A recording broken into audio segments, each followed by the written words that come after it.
Oh, yeah. Is it Thursday already?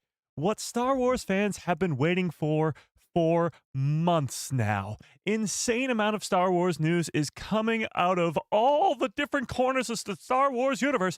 Ahsoka Season 2 news. We got our first official look at Star Wars Starfighter and the cast revealed for Star Wars Starfighter because it started filming today.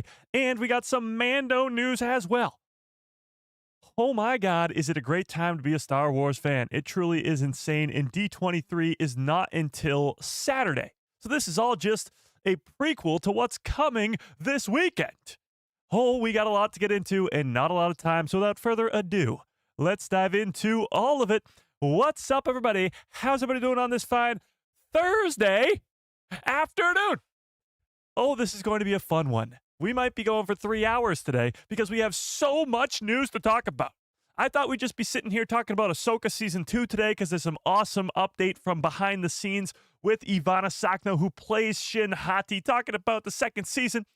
I thought we'd be talking about the news that Mando could possibly be a trilogy. But no. Star Wars, Lucasfilm, Disney, we're like, Mike, we're going to make your day chaos. You're going to talk about Starfighter for hours because we just gave you the first official look at the movie. We confirmed that we are filming now. This movie's actually happening. And they gave us the cast. And I'm not just saying Ryan Gosling and Matt Smith. I'm talking the entire cast, and it's stacked. It's unbelievably stacked. I've never seen a Star Wars cast like this in my life. It's insane. So we got a lot to get into. A lot to get into. But before we dive into any of it, let's start the stream the only way we know how, by saying hi to everybody in the chat. Brandon Baker, what is up? Greg, how we doing? James in the house. Fearless, what is up? I Haja, how we doing? Cannibal the Dragon, what is up? Kyler, how we doing? Another Mike who loves Star Wars, what is up? JC in the house. Matthew, what is up? Cole, how we doing? That guy B, what is up? Agnes, how we doing? Tafari Tano in the building. Darth Plagueis lives, what is up? Ron, how we doing? All right, if I missed you, you know the deal. Just yell at me in the chat. Let's give everybody a nice little Hello there. General Kenobi. Okay, so I guess we got to start with the Starfighter stuff because this all happened a couple hours ago, like breaking news a couple hours ago. So we got to talk about that stuff first. We'll dive into the cast and all that. It'll be fantastic. But a little bit of I didn't see if anybody guessed this. I'll have to check back after the stream ended. But nobody guessed the Easter egg last stream. Unless I missed it, and maybe I did. Nobody guessed the Easter egg last stream. So it's still there. It's the first time we went a whole stream without anybody noticing. But it is still there. Okay, but with that being said, let's talk about this greatness. I am so unbelievably excited, and D23 isn't until Saturday. We might be getting a Mando trailer this weekend. Or better yet, we might be getting a Maul trailer, or at least some sort of update with all those Star Wars projects. But that's on Saturday. We're talking today, Thursday, August, what's today's date? August 28th. August 28th, 2025, and I'm losing my freaking mind because Starfighter, starring Ryan Gosling, directed by Sean Levy, is started filming. That's not a sentence I ever thought I'd say when talking about Star Wars, but here we are. Here we are, chat.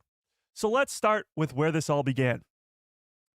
Just 2 hours ago, Star Wars posted this.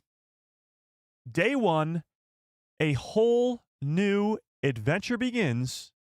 Hashtag Starfighter. And we'll get to this article in one sec where it reveals the cast and all that other greatness. But this is the image that we got. Now, let's zoom in. Oh, we got a super chat. Hang on. I'll look at that super chat in one sec. Let's zoom in on this image, okay? So as you can see, they're sitting on some sort of speeder bike. Sort of like the speeder bike from Solo, actually. Or speeder car, whatever you want to call it. They're clearly on set. All the pre-production stuff happens a lot earlier than this other stuff. But we have two characters here. On the left, Ryan Gosling. We don't know what his character's name is going to be. We don't know if he's going to be force sensitive or not. We don't know if he's going to be a pirate or a smuggler or a bounty hunter. We don't know. We don't know. But then we have this mysterious young lad on the right.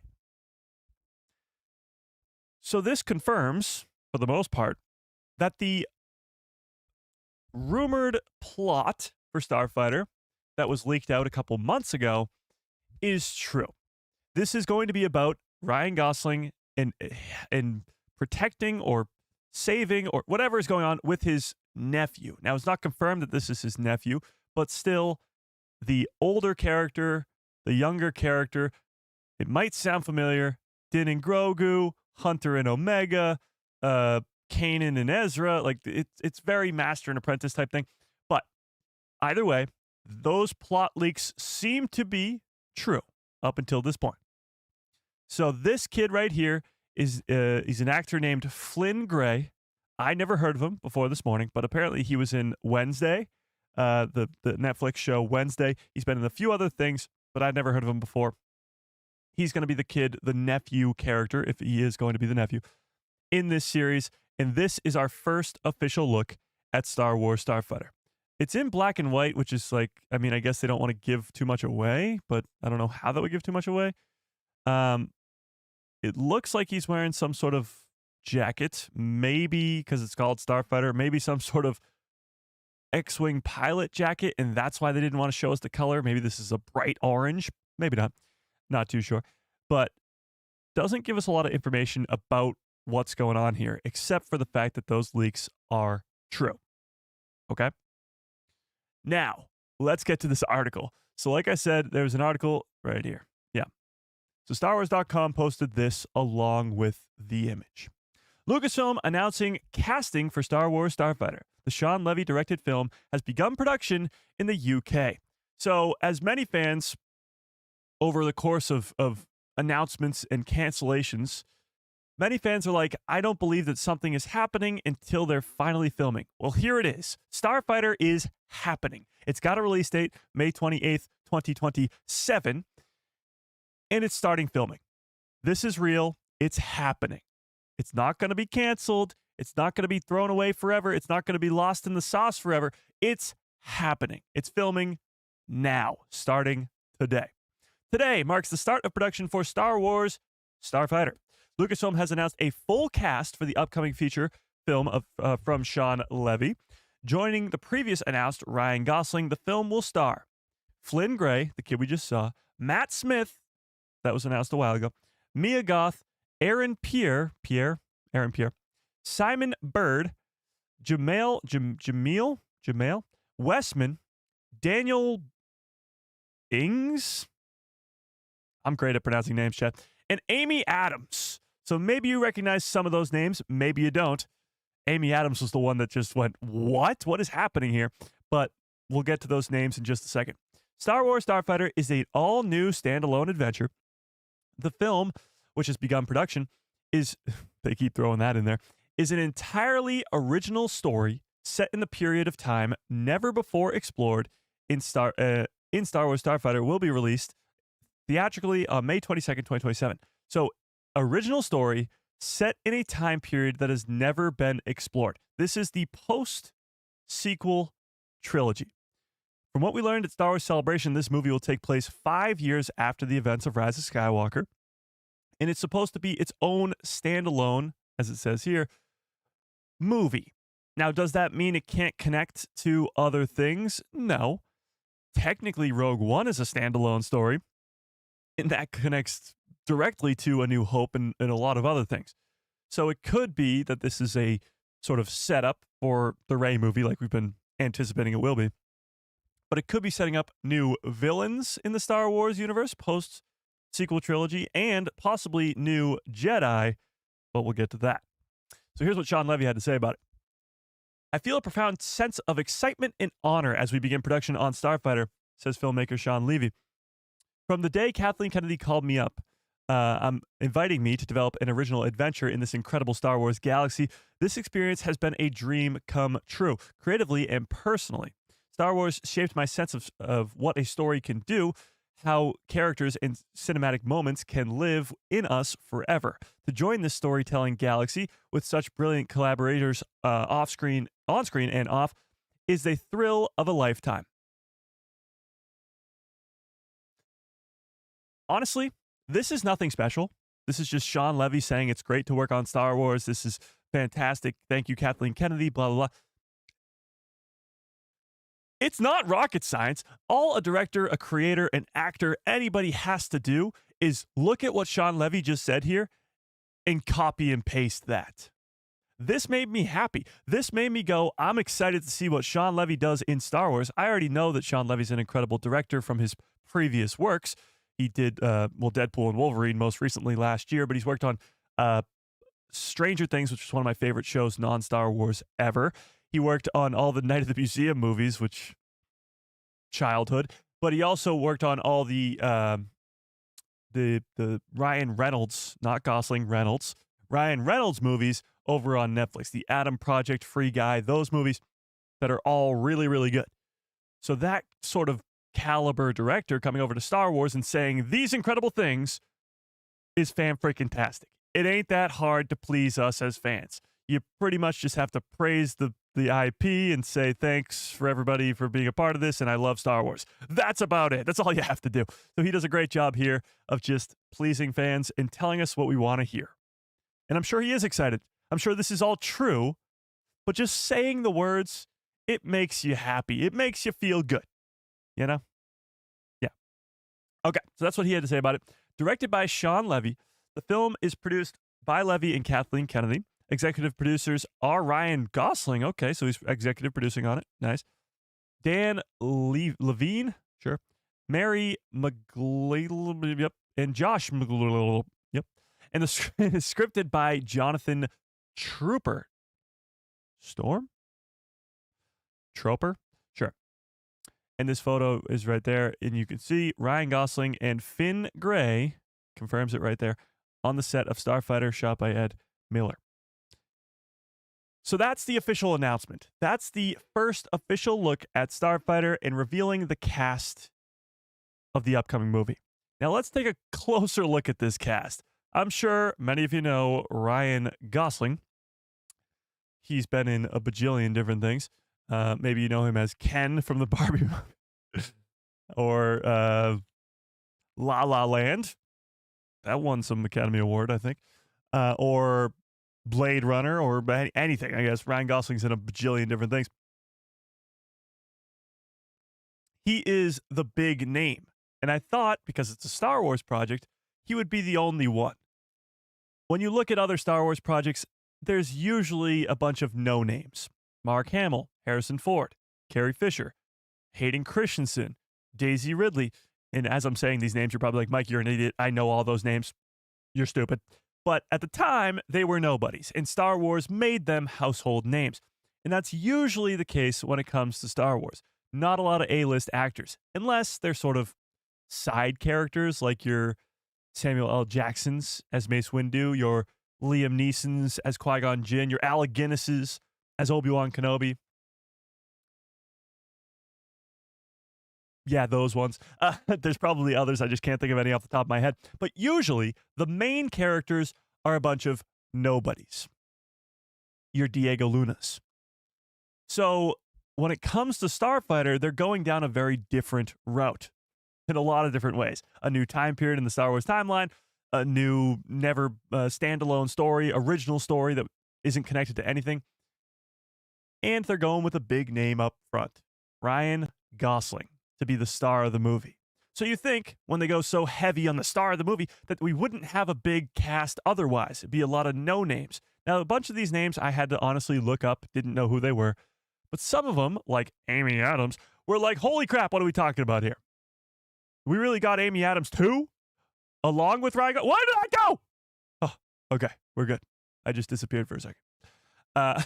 So, Ryan Gosling, we've known this for weeks, months probably actually. But then we have our new kid character, Flynn Gray. This is him right here. Now, Flynn, like I said before, he was in a recent episode of Wednesday. Don't really know who he is. Of course, he's a really young actor, so how would I know? He's probably not been in a lot of things. Star Wars has done a very good job, always, but even in recent past, of casting kid actors. Skeleton Crew came out this year and last year, came out this year, had an extraordinary cast of young actors. KB, Wim, Neil, and Fern, all incredible. They've done it before. Jake Lloyd, of course, in the prequel trilogy, Leia in the Kenobi series. Like they've gotten some pretty good child actors. I'm hoping, don't know this kid at all, I'm hoping he continues that path. And when he's side by side with Ryan Gosling, I think it's going to be pretty easy for him to, figure it out. So hopefully he's really good. Don't know much about him at all, but he will be, according to the rumors, according to the speculation, and confirmed by this official image, he will be playing some sort of child character that's alongside of Ryan Gosling. And if the rumors are to be believed, then he will be playing the nephew of Ryan Gosling's character. Maybe he's Force sensitive, maybe not. Could be looking at the future Jedi of a Rey's New Jedi Order, possibly. But whenever we get a young actor like this, we hope that his future in the Star Wars galaxy is a very long one, because you can have this actor come back over and over and over again, just like we were talking about before, with the possibility of a Skeleton Crew Season 2 and getting more of those kids, or maybe even seeing a young Leia a little bit more later down the line. So, wait, let me get to the super chats just so I don't forget a million years later. Darth Plagueis lives with a very generous $10 holla. God damn! I appreciate that quite a bit. Says Starfighter hype. Yes. Okay. Also, do you think this will tie into anything? I do. And I know they're marketing it as this standalone story, this not connected to anything, brand new spot in the timeline. I don't believe that for a single second. The fact that it's only 5 years after the sequels, we might not see a lot of familiar faces, but we'll definitely see a few, whether he crosses paths with like Poe Dameron or something. I don't know. But at least mention of a new Jedi Order, what the government in the galaxy looks like at the time, and what happened after the Battle of Exegol. How did that affect the rest of the galaxy with the First Order falling, the New Republic falling? How did that affect the rest of the galaxy? So it will tie into all of that, but whether it will tie directly into like the Rey movie, that remains to be seen. But you bring up the fact of hype for Starfighter. Now I want to ask you guys, let's put up a poll in the chat. Let's put up a poll. Are you excited for Starfighter?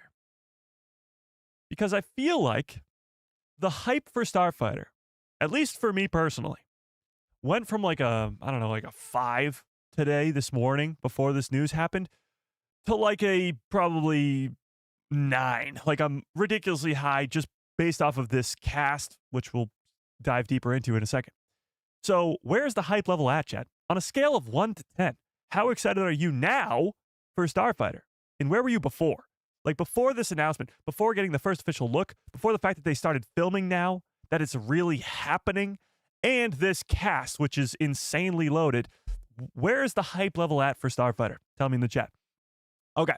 And while you do so, let's keep going down the line in this cast. So confirmation that Matt Smith is on board, because that wasn't really confirmed yet. It was more so just rumored out there. So Matt Smith is on board. That's confirmed. He will be playing the villain, which he plays a good villain, let's be honest. So that's got me really excited. Whether he'll be a pirate or a smuggler or a Sith Lord, I don't know. But either way, it's got me excited. Mike, what if Amy Adams is playing Mara Jade? Oh my God. That would be crazy. That would be crazy. We'll see. We'll see. Before the casting announcement, a 10 and now a 3? What the heck, Adam? Before a 6 and now an 8? Okay. I'm at a 7, a 10, 0. Okay. 9, 10. 8.5/9, 7, 7. Okay. All right. Well, the thing is, we're still over 2 years away from this movie, or under 2 years, a year and a half-ish away from this movie. So it's still a while, but filming has begun. Yeah. Wasn't he in Morbius? Yes, he was. Yes, he was. Still never saw Morbius, but, you know, it's Morbid time. He's filming, or he's finishing up filming House of the Dragon Season 3 right now. So I'm sure he'll go right from that right into Starfighter, which is pretty cool. So Matt Smith, we already knew this. That's pretty awesome. And the other one that we already knew is Mia Goth. I didn't know Mia Goth. I know you guys did from a couple like horror movies or whatever that she was in. Not the biggest horror fan myself. But she's also rumored to be a villain. So multiple villains being in this movie is intriguing, to say the least. Oh my God, is that actually in the chat right now? Pure Cinema? That's hilarious. Okay. But then we move into the newly announced, well, I guess Flynn was also a newly announced, or Finn was also a newly announced. But here we go into what happens today. Aaron Pierre, or Pierre. Yeah, I guess Pierre. Aaron, give me a one into the chat if you know who this is. Let me actually pull up his like IMDb or whatever. Aaron. That sounds. If you get the joke, you get the joke. Okay. So, Aaron Pierre. The biggest thing that I know about this guy, and the reason I know him or recognized him in the first place, was he was just recently announced to be playing. Where is it? Yes. He was just recently announced to be in the upcoming DC series about the Green Lanterns. So, not only will he be in Star Wars, which is amazing, but he will also be in the upcoming DC Lanterns series, which happens in 2026. So I'm assuming that this is already done filming, just because it comes out early 2026, or maybe it's still filming, I don't know. But he'll probably move right into Starfighter stuff too. But he's also, I guess, a voice in Mufasa. I don't know who he plays, but he's been in a bunch of different things. I haven't watched a lot of these things, but what has me excited is that he's going to be in the Green Lantern show, and now he's going to be in Star Wars. He might show up in Peacemaker. That'd be cool. That'd be cool.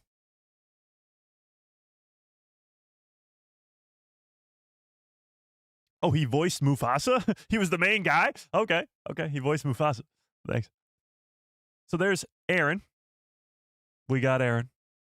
Next on the list is Simon. I forget his last name. Bird. Simon Bird. It's an easy name to remember. Simon Bird. Now, this guy looks familiar to me. Let's look up his too. Simon Bird. Simon Bird. I don't know any of these things he's been in. Okay. So now we're getting into more of the, I guess, lesser known actors. Anybody know who Simon Bird is? Give me one into the chat if you know who Simon Bird is. Either way, it's weird that they announced these specific characters. It looks like a big ensemble cast because we have right now 1, 2, 3, 4, 5, 6, 7, 8, 9 characters announced. When you think about a Star Wars project and the cast and crew that gets announced for them, it's not usually that big of an announcement. When you look at the sequel trilogy, you got Kylo Ren, of course. You got Rey, Finn, Poe. For main characters, that's about it. You could put in Han, Luke, and Leia. Even still, that's only 7. We're talking about 9 characters. I think this is going to be a big story about a lot of different characters. Yeah. Okay. So moving on next, we have another guy I didn't recognize. Hang on. Yeah, Jamil. I don't know if that's how you pronounce it. Westman, British actor, known for all this stuff. Again, never seen it before. But as per usual, it's Star Wars. They're not going to all be A-list actors. Usually they're actually going to be very little A-list actors, but you got Jamil Westman here. No idea who he's going to play, but you have him there. Next, we had Daniel. Yeah, Daniel Ings. Ings, another British actor. You know, Star Wars, British actors. The Gentleman sounds familiar. Never saw it though. Here is Daniel. I don't know. But then last but certainly not least, the one, the only, honestly, the craziest announcement of all this. Hang on, let me pull her up. Amy Adams. Give me a 1 into the chat if you know who Amy Adams is, chat. So, most of you will probably know her as Lois Lane from Henry Cavill's Superman movies. But she's in a bajillion different things. Let's look up her IMDb. I know her. Her best movie, I think, at least the ones that I've seen, is The Arrival. You've seen The Arrival? That movie's really good. Yeah, Arrival right there. Oh, she was in Enchanted. Yes, she's the main girl in that. She's in a million different things. Amy Adams is like, I mean, you're talking A-lists beyond belief. Now you have Amy Adams, Matt Smith, and Ryan Gosling all attached to the same Star Wars movie. And I'm already seeing a bunch of people throw it into the chat that Amy Adams could play Mara Jade. The red hair, yes, she does have red hair. And we know one specific Star Wars Legends character that has red hair, and that's Mara Jade. The timeline would be a little weird on that. If she was to play Mara, she'd be a lot older Mara, and Amy Adams is older. And it would be post-sequels, so Luke would already be dead. It would be really crazy if they threw in Mara Jade into the Starfighter movie, so I don't know if they'll go down that route. Plus, they'd have to cast a younger Mara to play her in the pre-sequel days. Yeah. Oh, what if Mara had a son?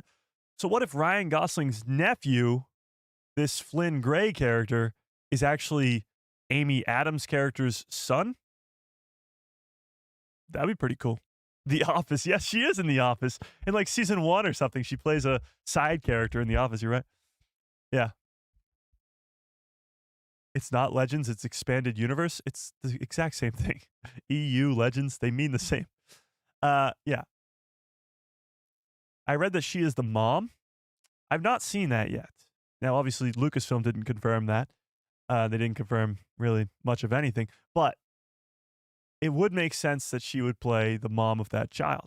Or, actually, that wouldn't make sense. I was going to say maybe a love interest, but if she's the mom of the child and it's his nephew, nope. I got a bad feeling about this.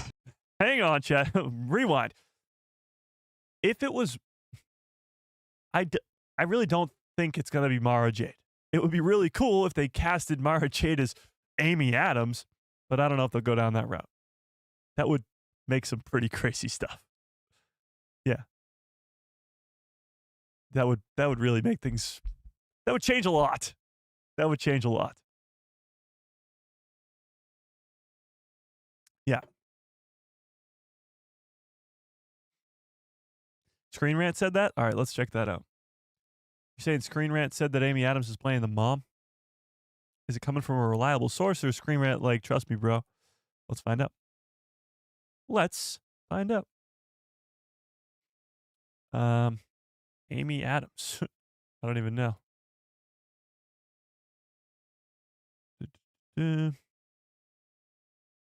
Let's see if Variety's got anything. Starfighter adds Amy Adams, Aaron Pierre as production begins, drops first official look at Ryan Gosling's character. All right, let's take a look at this. Star Wars Starfighter has jumped into lightspeed. Director Sean Levy and star Ryan Gosling have began production in the UK on Lucasfilm's next entry into the space saga, with Amy Adams and Aaron Pierre, Flynn Gray, Simon Bird, Jameel Westman, and Daniel Ings. It's a great last name. Join the cast. They also joined Matt Smith and Mia Goth on the film, which is being written by Jonathan Trooper, who wrote The Adam Project. That's promising. Worked with Sean Levy before and has written already a very, very good movie. I wonder what else Jonathan has written. Let's see. Hang on, chat. Jonathan Trooper. Trooper. Jonathan Trooper. Star Wars Starfighter, yes. Let's see. Nope, those are books. I'm looking for movies. The Adam Project. I don't know a lot of these. Your Friends and Neighbors. This Is Where I Leave You. He did a series for about 4 years that I've never heard of. Okay, well then other than Adam Project, I don't really know much of these. The Wrecking Crew, I do know that. Doing a John Cena movie next year. Okay, so got distracted. Where was this? Oh, there it is. Sean Levy is producing with Lucasfilm president Kathleen Kennedy. To commemorate the start of the filming, Lucasfilm released the first look image at Ryan Gosling and Finn Gray's posing in front of what appears to be a land speeder that resembles the one that was used by Luke Skywalker in 1977's A New Hope. It doesn't really look like that. It looks a lot more like Hans from the Solo movie. But according to the release from Lucasfilm, Starfighter will be an entirely original story set in a time period where we've never explored in Star Wars. We got that. While no plot or character information has been released, the inclusion of Gray in the first look with Gosling makes clear that the young actor will play a significant role in the film, obviously. We go into what Sean Levy already said. Okay, so they don't talk about it here. They don't dive into that stuff. Let's see.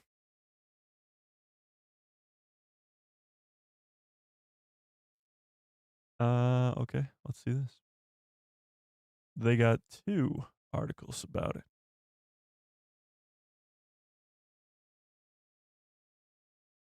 Ryan Gosling's Star Wars movie casts 6-time Oscar nominee and begins filming. Many new stars have joined the Starfighter movie as production on the movie kicks off. The following blah blah blah. Okay, well, let's see. We've talked about all that. Bum, bum, bum, bum. Yeah, this is what I was talking about. This would invoke a adult-child relationship that is common throughout the Star Wars franchise. It's been the core of installments like The Mandalorian, Obi-Wan Kenobi, Skeleton Crew, and The Phantom Menace. Like all these different Star Wars things have that same older adult, younger child type dynamic, you know? Okay. Our take on the cast. Oh, so it's more so just their take, I guess? Interesting. Well, it has not been announced what characters any of these casts of the Ryan Gosling movie will be playing. The upcoming actors who are joining Starfighter may offer some insight into the overall tone of the movie. For instance, while some of this cast have experience in major science fiction and fantasy projects, including Amy Adams in Arrival and Enchanted, and Aaron Paul, The Underground Railroad, Mufasa, Krypton, and he's also going to be in The Green Lanterns, the majority of them are more experienced in the comedy realm, including Simon Bird and Daniel Ings. So what's kind of interesting about this, the comedy aspect of it, Star Wars has always had that sort of dry comedy, the Han Solo type characters. Even Obi-Wan in the prequel trilogy has more of a comedic thing to him, or you watch the Clone Wars too. But it's not like a comedy. Like Star Wars isn't a comedy movie by any means, but it does have that dry comedy and always has. A concern that many fans have had with Sean Levy being the director is he does a lot of funny stuff. He did the Night of the Museum movies. He just did Deadpool and Wolverine. I mean, very comedic when it comes to this guy because he's worked with Ryan Reynolds, not Ryan Gosling, Ryan Reynolds, time and time again, and Ryan Reynolds is known for being that sort of comedic actor. He has done, I guess, some more serious stuff, like The Adam Project is more serious. Stranger Things is a lot more serious. There is comedy involved, but it's a serious show. So a big concern that many people have is that this Starfighter movie may be too comical. It may be too geared towards the not so serious side of things. I think it'll have some comedic elements to it. Ryan Gosling, just in and of himself, is pretty funny. He's like a Ewan McGregor type, where he's going to make those sort of jokes. And then you add on these actors like Simon Bird and Daniel Ings from more comedic backgrounds with Sean Levy. There's going to be some funny lines. I still think it's going to be a serious toned movie. It's not that hard to have comedy and serious sci-fi in the same realm. Star Wars has done it over and over and over and over again. Yeah. Yeah, but in my opinion, Star Wars isn't supposed to be funny. It's about a war and it's supposed to be serious. I agree. But you've still always had that. You still always had that sarcasm from Obi-Wan in the prequels or Han Solo in the original trilogy to have that comic relief, so to speak. I'm not going to sit here and say that we should be laughing for 2.5 hours during the Starfighter movie, but there can be a few chuckles.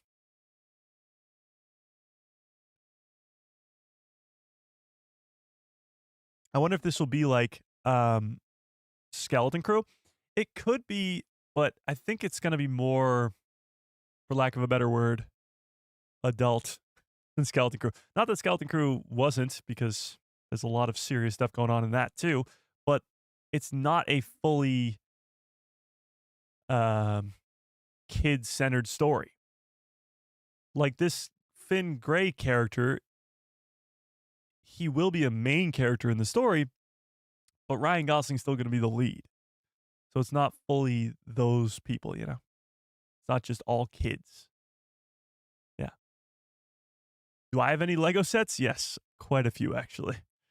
The Mos Eisley Cantina, a bunch of Starfighters, X-Wings, a bunch of those heads. You got the Vader one, the Boba Fett one. Oh, yeah. Free Guy, I love that movie. Free Guy's great. If you like Free Guy, check out Adam Project. Those are both really good. Yeah. If you want to do your background check on Sean Levy yourself. So, to kick this off, or to end this off, this could indicate that Star Wars Starfighter would be a blend of sci-fi and comedy in a manner that Sean Levy has become known for after helming recent projects of Deadpool Wolverine, The Adam Project, and Free Guy. All three of those have one particular comedic actor named Ryan Reynolds, not Ryan Gosling, but I think it's going to have more of a serious tone, more like a Star Wars movie than the comedic side of like Deadpool and Wolverine. I hope so, at least. And then, yes, again, May 28th, 2027 is the release date on this, which is kind of strange, I guess, that it's starting filming so early. Because The Mandalorian and Grogu ended filming. Actually, no, that's about the exact same. Never mind. I take it back. I was going to say, The Mandalorian and Grogu movie finished filming in like December of last year, but that would be almost the exact same time frame. Okay. Never mind. Forget I said anything. Yeah. So we can speculate till the cows come home about what these characters are going to play. Are they force sensitive? Are they not force sensitive? Who are the bad guys going to be? Is Matt Smith playing a Sith Lord or not? We can do that all day long. And we will. But the only cool part about this is that they officially announced all of it. Star Wars loves to keep their secrets, and they still are. We don't know the plot of this movie at all, but they did reveal quite a bit. Not only the first official look at the movie with this great image of them sitting on a land speeder, but a stacked, unbelievably stacked cast when it comes to a Star Wars movie. Did not think that this was how the morning was going to go today. I really did not. Didn't see it coming at all. We've been talking about a Mando trailer, getting a Mando trailer on Saturday, which we hopefully will. And we're going to talk about the Mando trilogy rumors that have been going around the last couple days here in a second, and Ahsoka Season 2 news, which, I could talk about Ahsoka Season 2 forever. But we had to talk about this. This was a surprise to be sure, but a welcome one. This was unbelievably cool. Shout out to Lucasfilm for dropping this on a random Thursday in August. This is awesome. So filming has started on this movie in the UK. Hopefully, as we go on for the next couple months here, we'll get more and more and more leaks, rumors, all that great stuff for this movie as we go on. And yeah, I guess we'll have to wait and see. because leaks, they happen, they happen. The Mandalorian trailer being in 2 days is crazy. Hopefully it'll be public. I think there'll be a trailer regardless. It's just whether or not we'll see it on YouTube or have to see it on YouTube. Yeah, if you know what I mean. So that's pretty cool. Sean Levy saying all the right things. Cast and crew announced. First official look shown. Great. Fan-freaking-tastic. Now let's move on to what the stream was originally going to be about, and that is Ahsoka Season 2.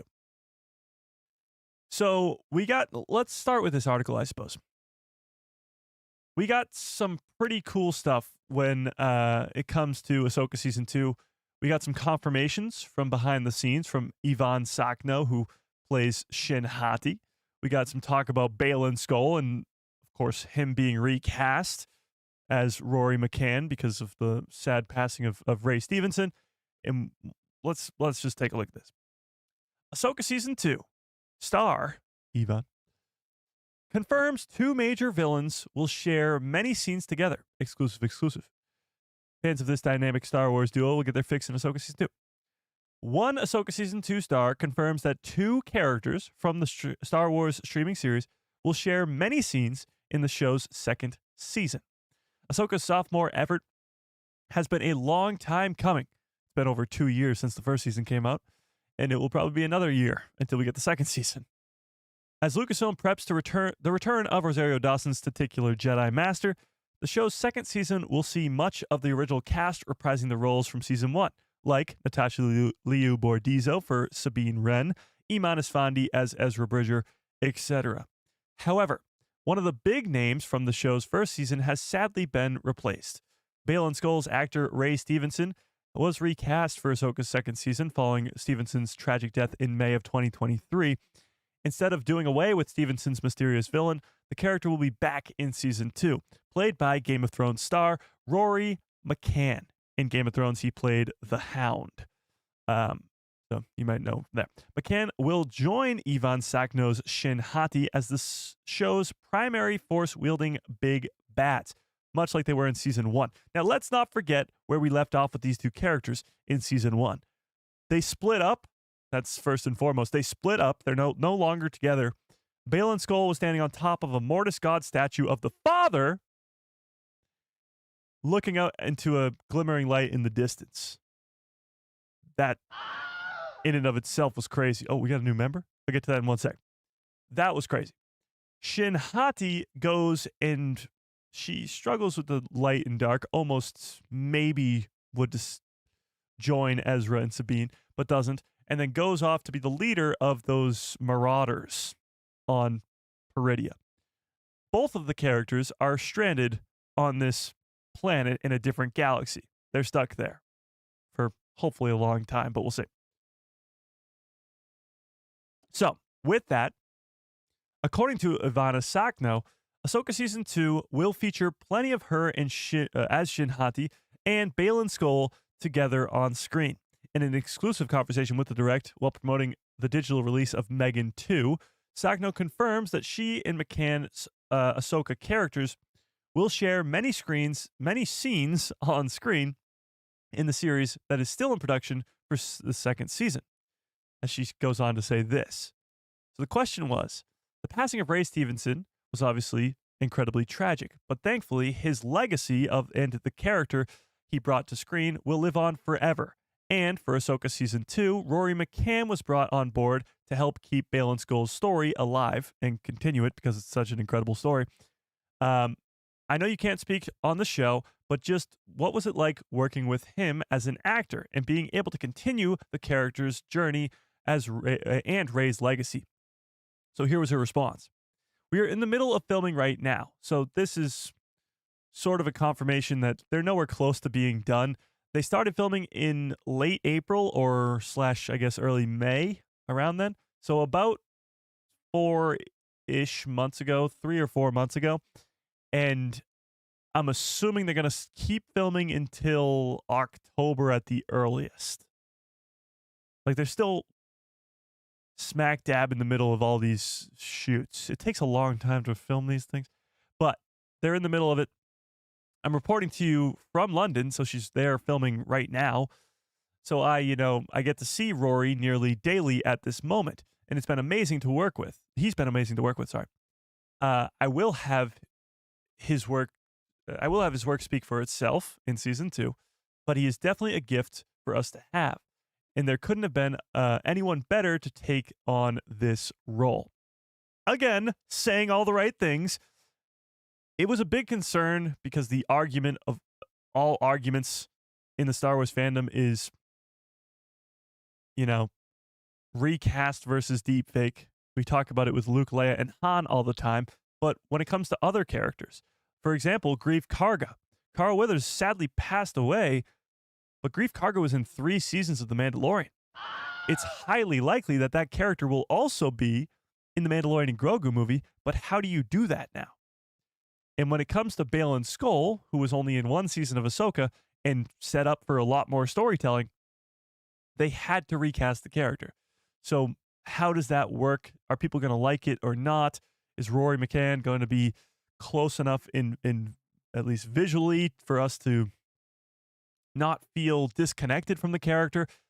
It was a very similar conversation with Bail Organa in Andor season 2. When Jimmy Smits wasn't available and they bring on Benjamin Bratt. I thought Benjamin Bratt did a great job. It's just still the fact that the character looks so different when you see that character just a couple hours, if not days, later on the Yavin base looking like a completely different guy. That's the issue. Is that going to be an issue in Ahsoka season 2?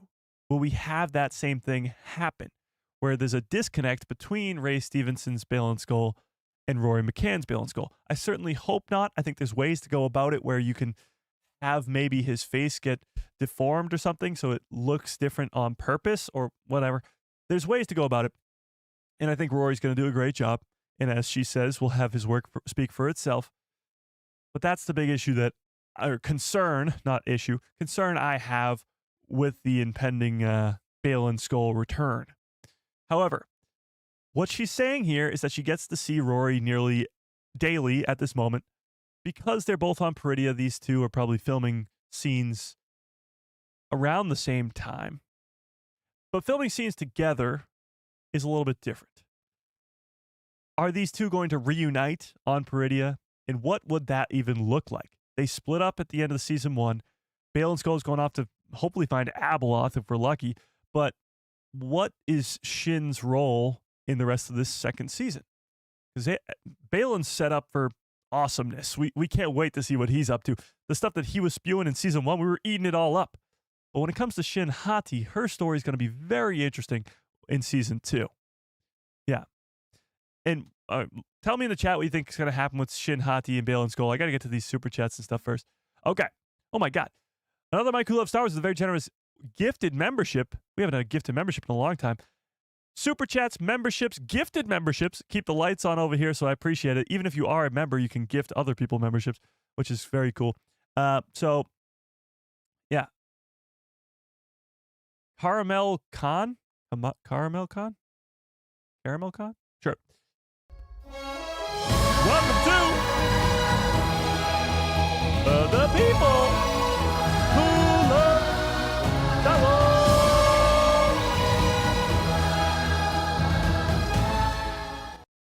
Welcome to the people who love Star Wars. I appreciate that. Another Mike who loves Star Wars. And a super chat, too, with a very generous $5 holla. Says, I have hope that Ahsoka Season 2 will have a similar jump in awesomeness that we got from Andor Season 1 to Season 2. I believe that it's going to be epic. Okay. I'm glad you brought that up. When you look at most Star Wars shows, the transformation from a season 1 to a season 2 is usually the second season is a lot better than the first because the first sets up the groundwork for season 2. And Ahsoka seems to be on that same track. Now, it could completely fall apart and Ahsoka season 2 could suck, which would be disastrous, and I don't know what I'd do with myself. But it seems to be on the same track. Much like Clone Wars Season 1, Mando Season 1, Andor Season 1, it laid the groundwork. It left us with cliffhangers like Bale and Skull and the Mortis Gods, Thrawn and Ezra getting back to the galaxy, the impending heir to the Empire, all that greatness. And Ahsoka claiming that she's supposed to be there. It left us open-ended with more story to be told. And now you have more experience with these characters, so in Season 2, the character development that they go on is going to be all that much better. Much like we see in The Mandalorian, in Andor, in Rebels, in the Clone Wars, in the Bad Batch, every season that gets every series that gets a second season, it seems that the second season is always better. So I hope you're right. I'm hoping that Ahsoka Season 2 is even better than the first. I don't know how that's even going to be possible, but that would be awesome. So I'm hoping for the best. I am. But we shall see. Yeah. Mike, truthfully, how bad would it have to be for you to not like it? It'd have to be bad. I mean, there's no real line in the sand, but good versus bad is pretty, easy to see. Check the Discord. Hondo Unaka's confirmed for... What? Hang on, chat. Hang on, chat. You messing with me? Are you messing with me?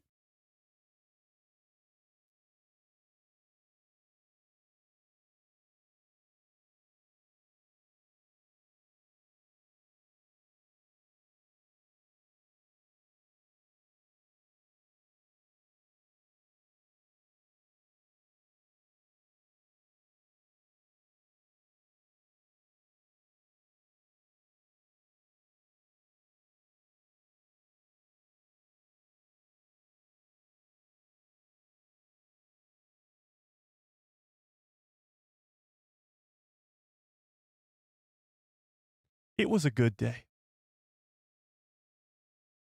It was a good day. You had to go and ruin the greatness. Hondo Unaka in Starfighter would have been the cherry on top. But no! But no! You're toying with a man's feelings! How dare you! I'm ending the stream. I'm ending the stream! You can't be trusted, chat.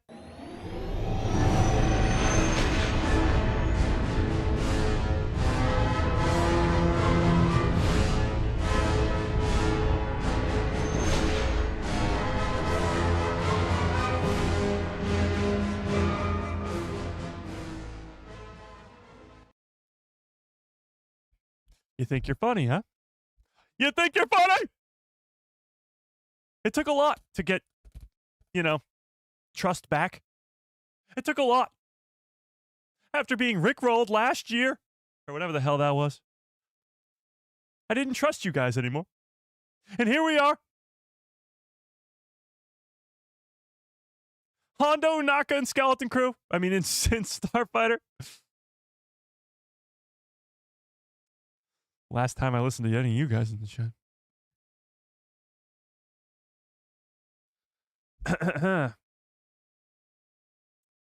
Where was I? Ahsoka Season 2. Oh, yeah, that's right. I got a bad feeling about this. So, Ivana Sakno gives us the update that she's been working with Rory on the daily, both of them being on Pretty. That makes sense. Will the two share the screen together in Season 2? Probably. I mean, they're on the same planet. These characters are going to cross paths at some point. That just makes sense. But when that happens, why that happens, how that happens, it's all still very much in the air. But Ivana and Rory will star alongside Rosario Dawson, Natasha Liu Bordizzo, Iman Esfandi, Mary Elizabeth Winstead, Lars Mikkelsen, all in Ahsoka Season 2. The next batch of episodes from the Star Wars Rebels and Mandalorian creator Dave Filoni will follow the titular Jedi, Ahsoka Tano, as she and her Mandalorian mentee, Sabine Wren, remain marooned in another galaxy. Well, all while the villainous Grand Admiral Thrawn eyes galactic dominance in the Star Wars galaxy fans are more accustomed to. A war in our Star Wars, as Dave Filoni told us all those months ago.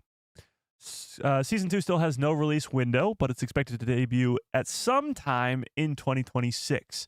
I'm guessing probably later on in the year, like August or beyond that, but hopefully a year from now we'll be getting Ahsoka Season 2.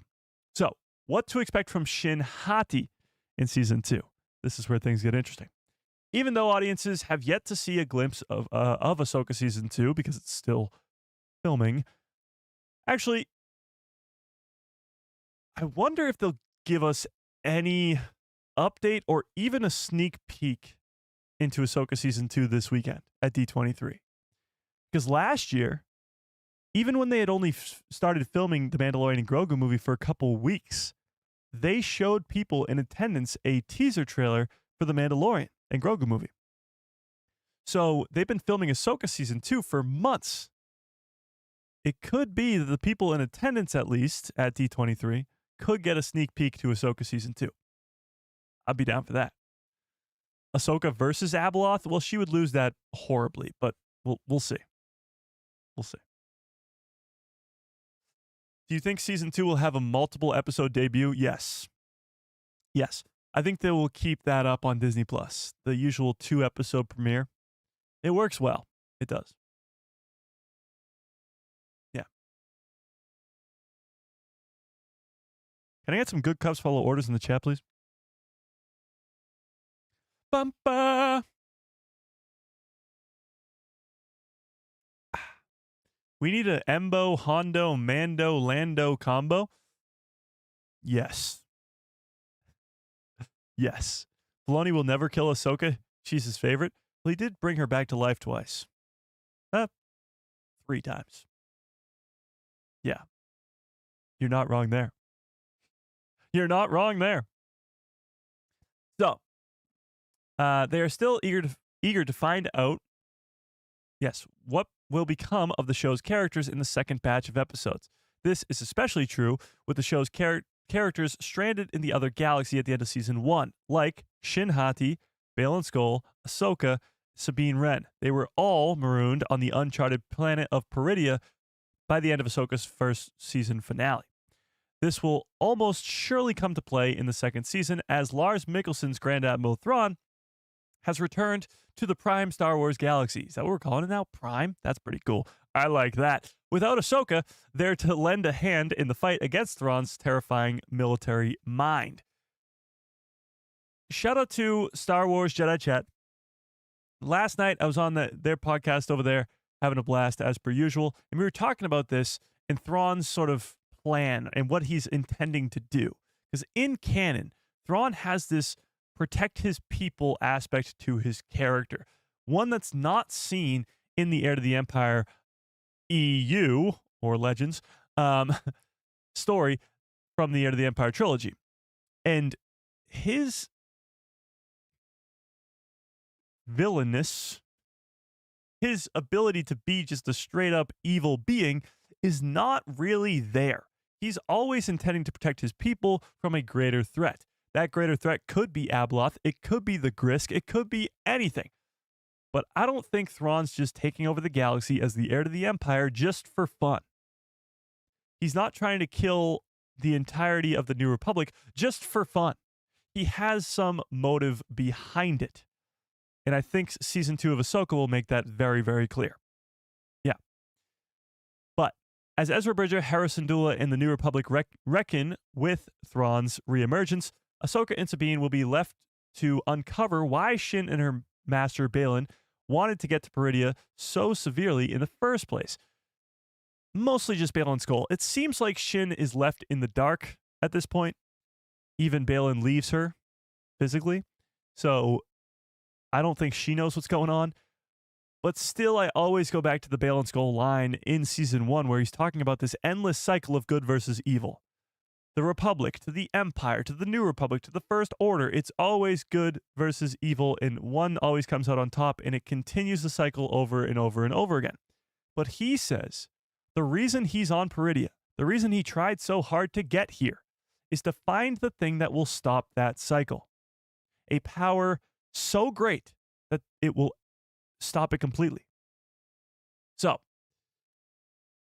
if that's Abeloth, if that has something to do with the Mortis gods, what that is, what that power may be, that's going to be extremely important in the second season. And how Balin, of course, plays into it, but also Shin Hati as well, his former apprentice. It's very strange that he just abandoned his apprentice and said, you should go hang out with Thrawn. Just, he'll help you out a little bit. Yeah. I think it's Abeloth that he's afraid of. I don't know if he's afraid of Abeloth, but he's clearly being called out to by somebody. Oh, it's going to be crazy. Whatever it is, it's going to be crazy. And the coolest part is they're in the middle of filming right now, as Ivana tells us here. In the middle of filming right now. They've been filming for almost 4 months. We have no idea what this second season is about. No plot leaks, no cast leaks, nothing. If Abeloth is in this second season, they've kept it the greatest secret ever because nobody knows. Even at Star Wars Celebration, Dave Filoni gave us so much information about the second season. Mostly about Thrawn in the regular prime Star Wars galaxy, with the war in our Star Wars, Thrawn versus Akbar, having the Night Sisters, even showing us the concept art of Night Sisters versus New Republic troopers. Didn't really give us a lot in terms of what's happening in the other galaxy with Balin, with Ahsoka, and the others. We know that Hayden Christensen's Anakin Skywalker will be there, but to what extent? Is it just going to be more Clone Wars flashbacks? Will he actually appear in front of them as a Force ghost and train them? Will he help out in defeating whatever threat is on Peridea? Those are the questions we need answered. Those are the questions that will not be answered until the show comes out. They can keep a secret over there, and when it comes to Ahsoka Season 2, they're keeping quite a few secrets. Quite a few. Yeah. It could be the Vong. It could be the Vong, but the Grisk have been established in canon. The Vong have not. So I don't know. We'll see. I think the Vong were the alien tribe that Shin is leading at the end of Ahsoka Season 1. I don't think so. That's just a band of marauders. The Vong are a whole entire species, and a very powerful one at that. And I think their canon counterpart are just the Grisk. Yeah. Yeah. Okay. Where was I? Ezra Bridger, they try and stop them, blah, blah, blah. Blah, blah, blah, blah. Yeah. Some have speculated that this could be because the planet is Mortis. I don't think so. Mortis is more of that mysterious place that they go to in the Clone Wars. This is an actual planet itself. I don't know about that.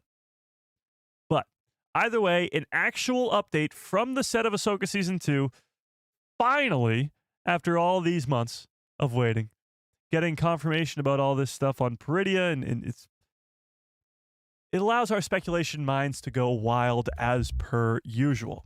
Now, I've always been of the mind that if you're going to establish Abeloth in canon, you've already set up for the perfect person to play Abeloth.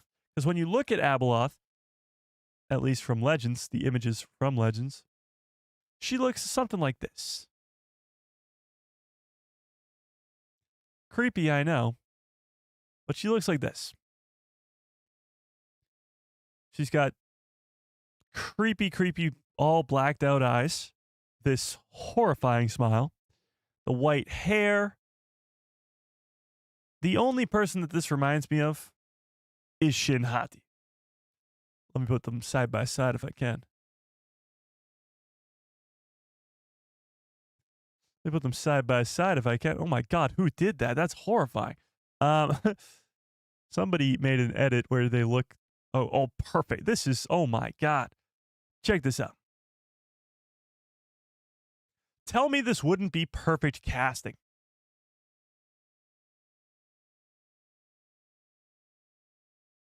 I mean, come on. Even in Season 1, they made it a point to make it so that Shin barely blinks. I don't think she blinks at all on screen. If you go back and watch Ahsoka Season 1, try and watch her blink. It rarely ever happens.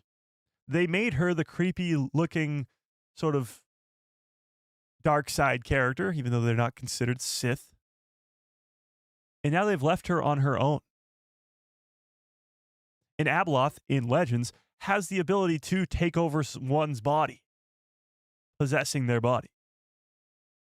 So if Abeloth is imprisoned and can't be let out, or maybe doesn't even have a physical body at this current moment, and whatever she is imprisoned in whatever the Mortis gods held her in, then when she's let free, she can embody Shin Hati and look like this. And this was the creepy edit that somebody made online. Holy crap, this is terrifying. But yeah. I mean, that's probably not what it would look like, but it's still terrifying. All you really have to do is give her this creepy, and honestly, she doesn't have to have this smile 24/7. Like, you just flash it, like when they flashed Anakin to Vader in Season 1. But fully black out her eyes, and she already has the white hair. It seems like a no-brainer here. It really seems like a no-brainer. There's no casting leaks for Abeloth because Shin's going to be Abeloth? Possibly. I mean, yeah, that would make sense. Yeah. Yeah. Was it the pool of knowledge and the pool of life?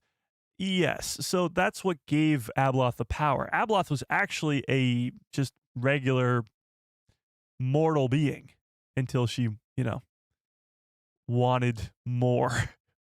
She wants more. She wanted to live forever. Isn't that always how it goes?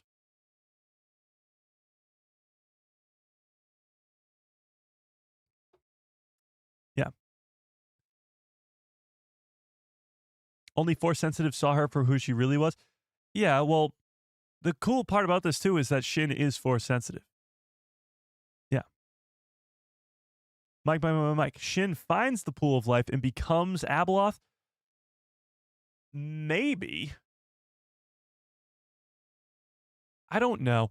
There's going to have to be a lot of explanation because we're sitting here as hardcore Star Wars fans, and we're sitting here talking about this stuff that a normie fan would have no idea about. Literally nothing. No clue. Don't know who Abeloth is, don't know who the Mortis gods are. None of that. So Ahsoka Season 2 has a very, very difficult task, and that is setting up the Mortis gods for people who've never watched the Clone Wars and setting up Abeloth. Now, granted, Ahsoka Season 1 does a very good job of establishing characters who've been around for a decade. The Rebels crew, Ahsoka, all those characters into live action, while also introducing Grand Admiral Thrawn in the World Between Worlds and a new galaxy, all in just 8 episodes, and it does it extremely well, even for a normie fan who's never seen Rebels, never seen the World Between Worlds, doesn't know who Thrawn is. It does a great job of doing that. So they've already done something similar, but that's just the tip of the iceberg. We're talking Mortis gods, we're talking Abeloth, like establishing those crazy, crazy ideas into the canon of Star Wars in an 8-episode second season of Ahsoka is extremely difficult to do. I don't think it's impossible, but it is extremely difficult to accomplish. So how they go about that, I think we're going to need some Clone Wars flashbacks to the Mortis God stuff, explaining how Ahsoka's even the living embodiment of the daughter and why Morai follows her around all the time. Like, that stuff needs to be explained.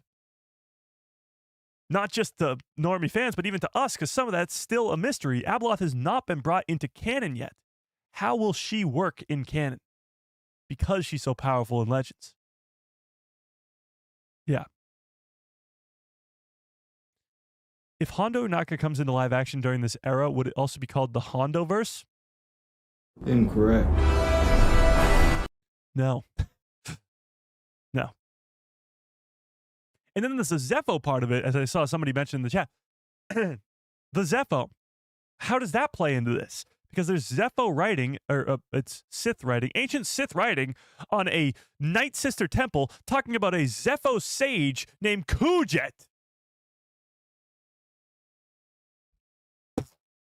Mind blown. Like, what are we even talking about here? it's chaos. It's absolute chaos. It's the coolest parts of Star Wars. When it's there really is two sides of Star Wars.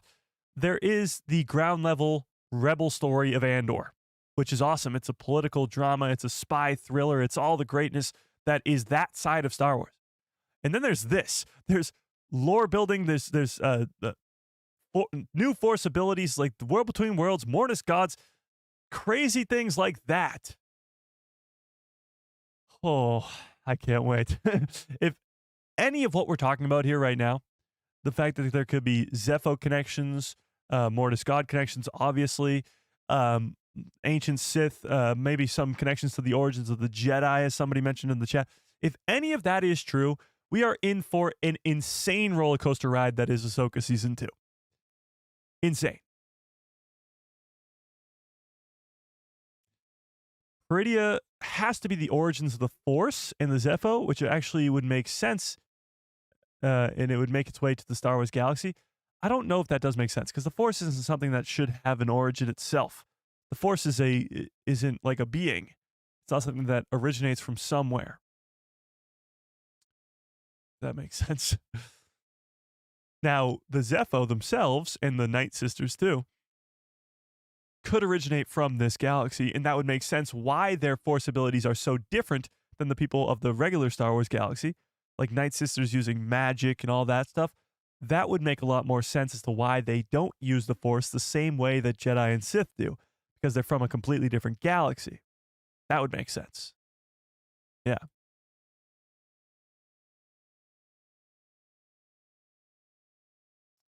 True.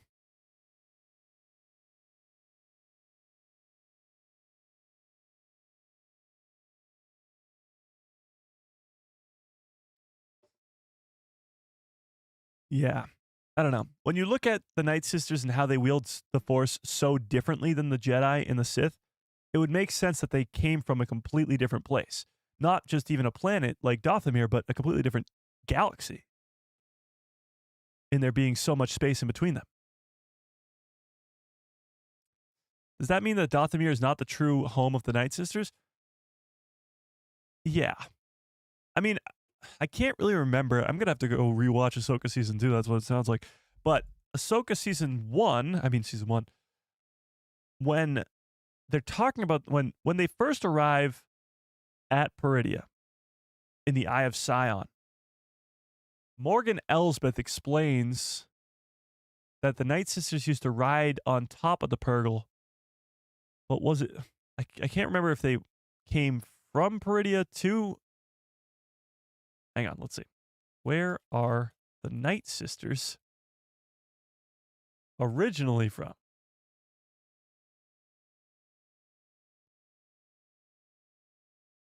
Night Sisters are originally from the planet Dathomir, where they lived at powerful... Doesn't really answer my question. Let's phrase it differently. Are the Night Sisters originally from Peridea? Okay, so Google, how can you tell me that they're from Dathomir, but also say, yes, they're originally from Peridea? What are we talking about here? Yes, the Night Sisters are originally from Peridea, a planet in a distant galaxy which served as their ancient homeworld before they migrated to the planet of Dathomir. There you have it.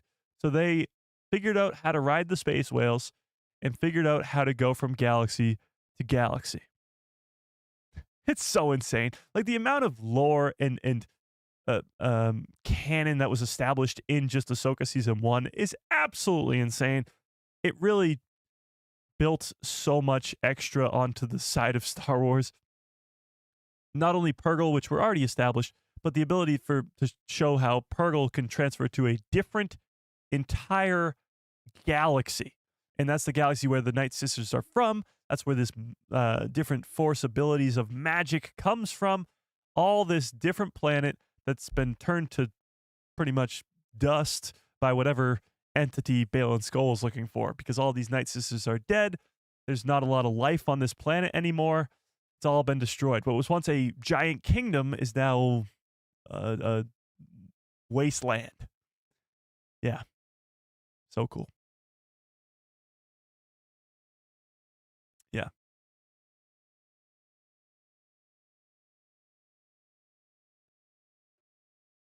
The Zepho had a planet on the M3 grid on the galaxy map.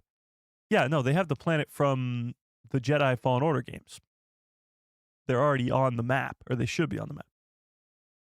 Yeah. They should be. And by the way, shout out, check this poster out. This is a fan-made poster. It's in the thumbnail for today. Look at this. I mean, come on.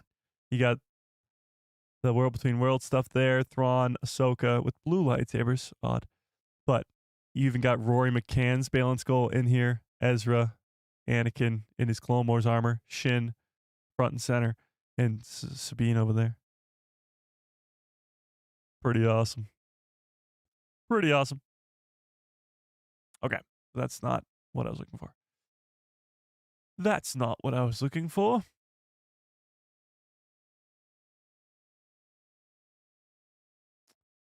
Yeah. So, when it comes to Ahsoka Season 2, it's still in the middle of filming. I hope we get some sort of update this Saturday at D23, but we got to talk about The Mandalorian here. We have to. I know we're running sort of short on time, but the Mandalorian season, the Mandalorian and Grogu movie, the possibility of it being the beginning of a trilogy yet again, and trailer could be coming in 2 days. So let's talk about this first, okay? Coming from Daniel RPK, again, Lucasfilm really wants the Mando trilogy, assuming the film is a success. If the Mandalorian and Grogu is a success, not only will there be a trilogy, but also more movies set in the Mandoverse will be greenlit too. So first, let's start with a poll. Let's start this the way it should be, with a poll.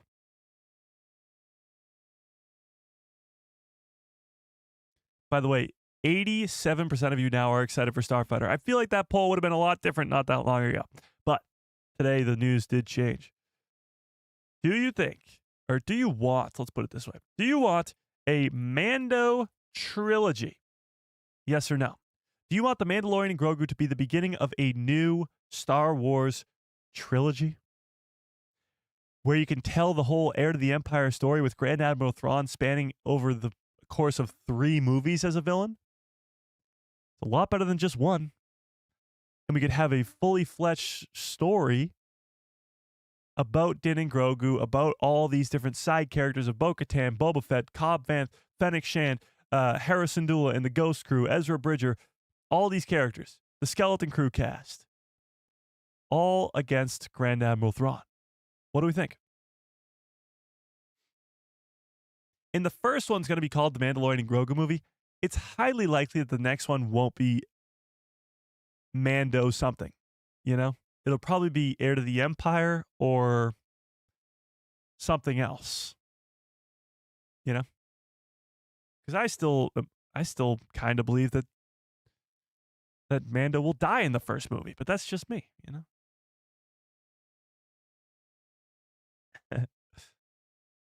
Yeah. I watched all of Mando Season 3 yesterday. What a great day. What a great day. Yes, yes, yes, yes, Grogu. I understand that reference. Yeah. Give it all to me. Trilogies, live action shows, animated shows, etc. Star Wars for everyone. Well, you will be getting that. 3 Star Wars movies is better than 1. I like that math. That math is mathing. Yeah, it is. Yeah, it is.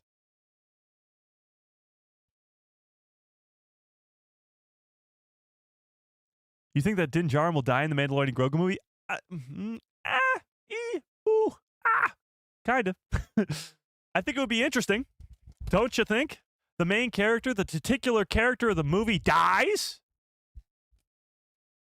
The reason I actually think that's a possibility, though, is because of how connected that character has been to everybody.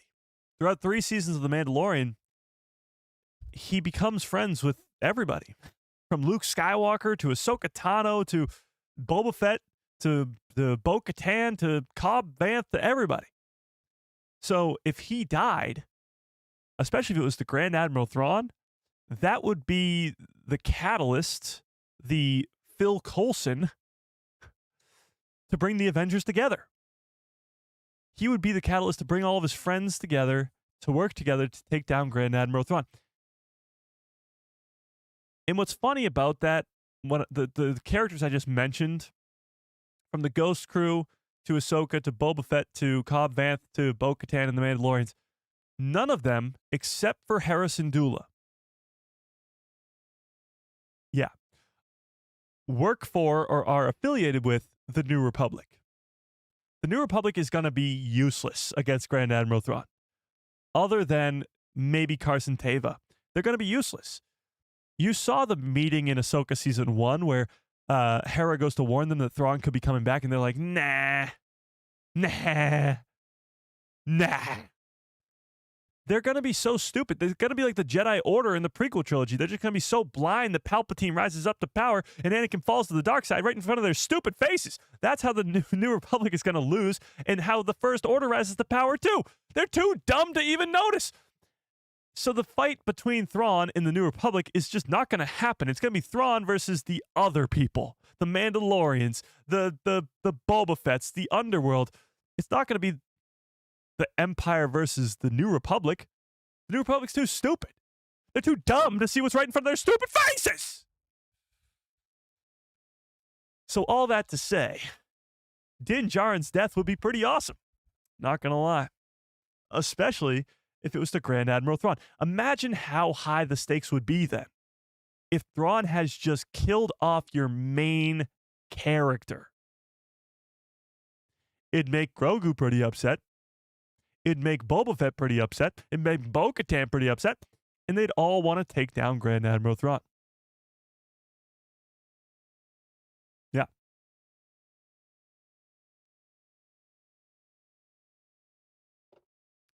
But that's just me. So do I think that Din Djarin will actually die in the Mandalorian and Grogu movie? Probably not. He's too big a moneymaker for them. And he's probably going to get his own trilogy.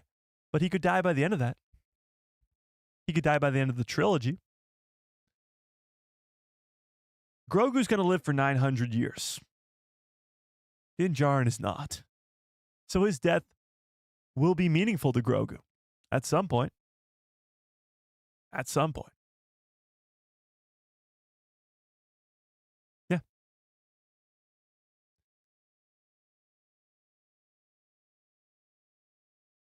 Okay, but remember when we thought that the Book of Boba Fett would have some of that stuff? Some of what stuff? Like Thrawn stuff? I don't know what you mean. Yeah. You make Thrawn reduce to killing people to be cool? No. It's not that it would be cool if Thrawn killed. I mean, it could be cool if they do it in a cool way. But if Thrawn does kill Din Djarin, it makes Thrawn more of a threat, and it could bring together all of Din Djarin's friends to take down that big threat. It gives it stakes. Because right now, it's not a lot of stakes. Now, the Mandalorian and Grogu movie and Ahsoka Season 2 could change that. But right now, there's not a lot of stakes. And I like me some steak. Steak is pretty bomb. Side of mashed potatoes, maybe a vegetable there, Sounds pretty good to me. Yeah.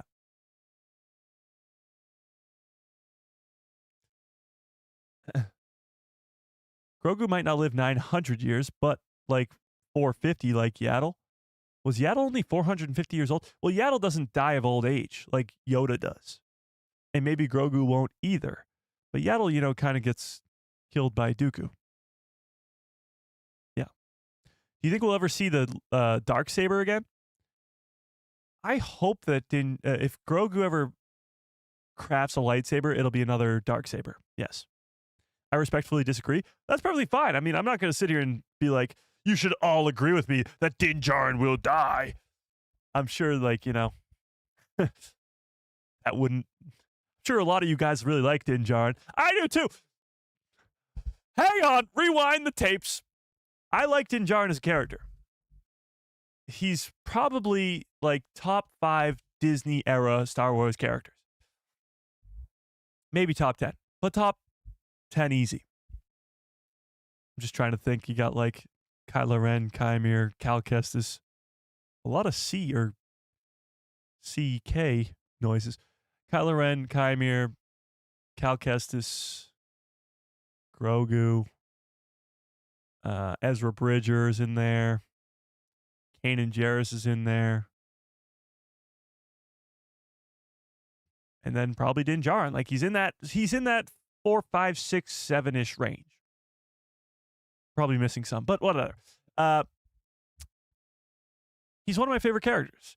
So it's not that I hate him and want him to die because I don't like the character. I just think that his death would be a very meaningful one. And we've already spent so much time with him because he has 3 seasons of his own show that a Din Djarin death that's meaningful and done in a way that progresses the story could be a lot better than just watching Din Djarin die of old age whenever that happens. You know? Yeah, I know. Thrawn dies at the end. I'm not too sure about that, actually. Thrawn dying might not happen. Like I mentioned before, the First Order rises to power. We know that for a fact. If we're talking facts, that's one of them. The First Order does rise to power, and by the time of the sequel trilogy, Thrawn is nowhere to be seen. That doesn't mean he's dead. We don't know his true intentions. It might not be to take over the entire galaxy just for fun. He might be trying to help the people of the galaxy from a threat like the Grisk or Abeloth. We don't know that yet. So if that is the case, it could be that he just, maybe goes back to his home world or goes back, gets imprisoned forever like Dedra Meero does, or something else. Like, it doesn't necessarily have to be the case that Thrawn dies. It's so funny that I'm over here going, no, don't kill Thrawn, but kill Din Djarin. No, sorry. But he doesn't have to die. Yes, he dies in the books. That's true. He dies in the books. But in the Heir to the Empire trilogy of books, he also doesn't have any of that story to him where he is trying to save his people from a different threat. He's just trying to help his people. The reason he joins the Empire in canon is to save his people from the Grisk. Or protect his people. And that's not in Legends. Yeah. Luthen, yes, Luthen's definitely on there. Thanks. I knew I was forgetting somebody. Or I was probably forgetting a lot more, but I didn't even bring up any Andor characters. So yes, Luthen would be on that list too.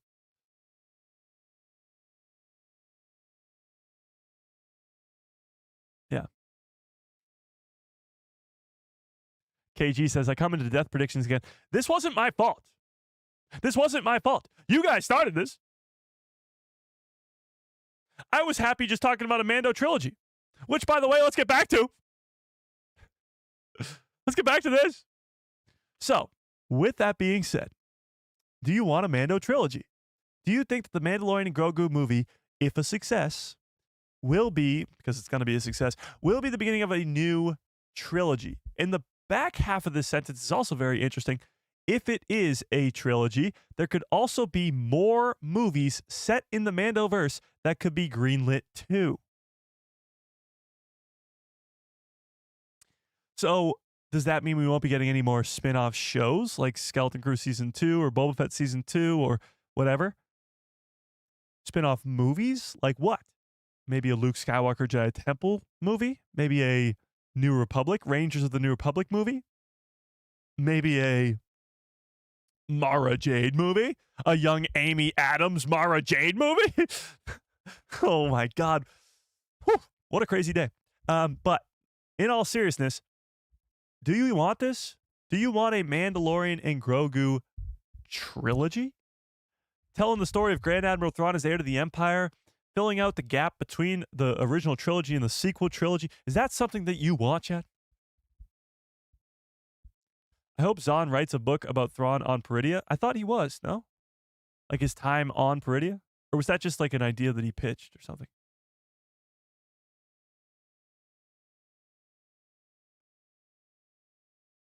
I'd like the Mandoverse trilogy. Me too. Heck no? Okay. Heck no is crazy. By the way, 75% of you in the chat right now say yes, you do want a Mando trilogy. And when I say Mando trilogy, I don't mean it's going to be all about just Din Djarin and Grogu. It'll actually be about all the other characters at the time. Like, it's going to be a Thrawn trilogy, really, as the heir to the Empire.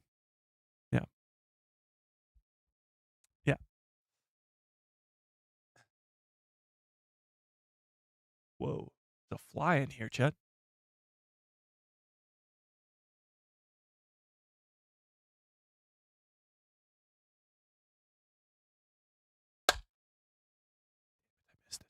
Okay. Yes, Mandoverse trilogy. Sorry. I got distracted. A Luke Skywalker Jedi Academy show or movie would be awesome. I prefer a show, and I'd honestly prefer it to be animation because you have so much more time to figure it out. Yeah. I just got here. Every do you want a poll gets a yes from me. I want it all. Valid. Valid. Yeah. Zahn also pitched the idea for a book about Snoke. Oof. Timothy Zahn is pitching ideas about Snoke. Sign me up. Where do I sign? Yeah. Okay. I do have some other stuff about this Mando and Grogu movie, so let's take a look at this. This happened today? Yes, today. So, the Star Wars Korea official Instagram released a new video. I don't know if this is still up, actually. We can go check. But the Star Wars Korea official Instagram page released a new video recapping Din Djarin's most famous moments in The Mandalorian. A recap just a few days before D23. So this tends to happen. It happened with Marvel a ton, but it does happen with Star Wars too sometimes, where the foreign accounts, the Star Wars Korea, for example, will post a video that maybe shouldn't have been posted yet, or they do that on purpose to get our attention, whatever it may be. But this was posted a recap of the best moments of The Mandalorian, of Din Djarin. Let's actually see if we can find this. Let's go to Instagram. Instagram. Let's see. Star Wars. Oh, hang on. Never mind. Star Wars Korea. Aha. It's still up. Is it? Oh, it is. Can I zoom in on this, or what's the deal here? Holy crap, that's loud. Sorry, chat. That hurt my eardrums. I can only imagine. All right, let's see. Can I zoom in on this? Oh, nope, I cannot. All right, this is the size you're getting, I guess, chat. So this is the official Star Wars Korea page. And I could not translate that for you. Sorry, chat.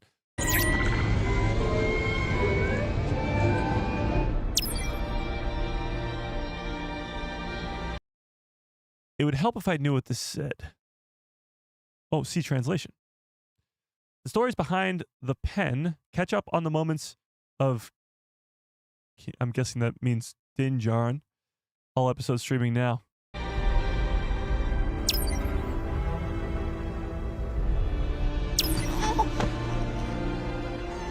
You okay? I do.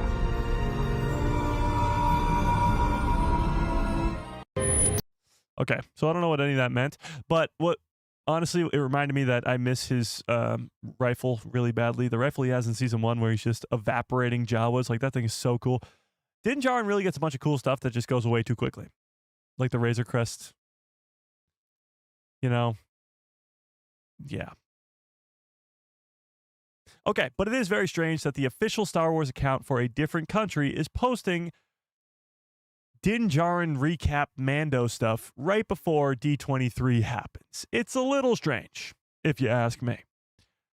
I still think we'll be getting a trailer this weekend. It's just whether or not it will be released publicly. Only time will tell. So, Mando trilogy, the rumors again are even more so now that there will be a Mando trilogy if The Mandalorian and Grogu is a success. But we already had the Dave Filoni movie, so it seems highly likely that that will be the case. But tell me in the chat, do you want a trilogy? Yes or no? Still 75% of you say, 76% of you say yes in the poll. Oh, the Beskar Spear too. Yeah, Beskar Spear, Darksaber, Razor Crest, awesome rifle. Like he gets these really cool things, and they just don't last. They just don't last at all. Yeah. Yeah.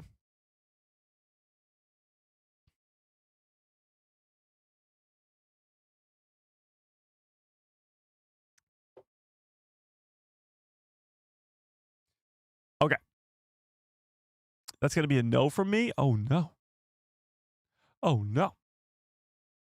The coolest part about this is if this is going to be a trilogy, and the first one comes out in 2026, that means the trilogy at the earliest will end in 2030.